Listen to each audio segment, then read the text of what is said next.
പിന്നെ നമുക്ക് 90s വന്നു കഴിഞ്ഞാലാണ് ഈ ഷാജി കൈലാസ് രഞ്ജി പണിക്കർ കൂട്ടുകെട്ട് തുടങ്ങിയത്.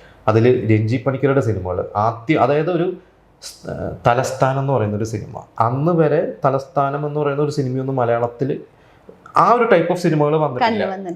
തലസ്ഥാനം സിനിമയിൽ ഈ പറഞ്ഞ പോലെ രഞ്ജി പണിക്കർക്ക് ആ ഒരു ഐഡിയ കിട്ടിയത്. അതിനു മുമ്പ് രഞ്ജി പണിക്കർ ഷാജി കൈലാസ് ചെയ്ത സിനിമകൾ എന്ന് പറയുന്നത് നമുക്ക് അറിയാം, ഈ ഡോക്ടർ പശുപതി പോലത്തെ സിനിമകളൊക്കെയാണ് രഞ്ജി പണിക്കർ എന്ന സ്ക്രിപ്റ്റ് ചെയ്തിട്ടുള്ളത്.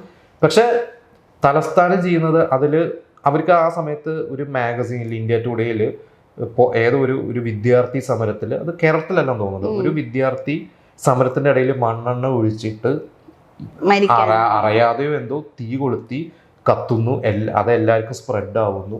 ഈ ഒരു ഇൻസിഡന്റ് ബേസ് ചെയ്തിട്ടാണ് അവർക്ക് ഒരു വന്നത്. ആ സിനിമയിലാണ് ഒരു സ്റ്റുഡന്റ് പൊളിറ്റിക്സിനെ കുറിച്ച് ചർച്ച ചെയ്തത്. സ്റ്റുഡന്റ് പൊളിറ്റിക്സ് സിനിമകൾ അതിന് മുമ്പും ലാലേട്ടനൊക്കെ അഭിനയിച്ച ചെപ്പ് എന്ന് പറയുന്ന സിനിമയിലൊക്കെ കുറച്ചൊക്കെ പൊളിറ്റിക്സ് പറഞ്ഞിട്ടൊക്കെ ഉണ്ട്. പക്ഷെ അതൊക്കെ അതിന്റെ ഒരു ബാക്ക്ഗ്രൗണ്ട് മാത്രമായിരുന്നു പൊളിറ്റിക്സ് എന്ന് പറയാം. കൂടുതൽ വേറെ കഥകളൊക്കെ പറഞ്ഞിട്ടുണ്ട്. രഞ്ജി പണിക്കർ വന്നിട്ട് തലസ്ഥാനം നമുക്ക് പറയാം.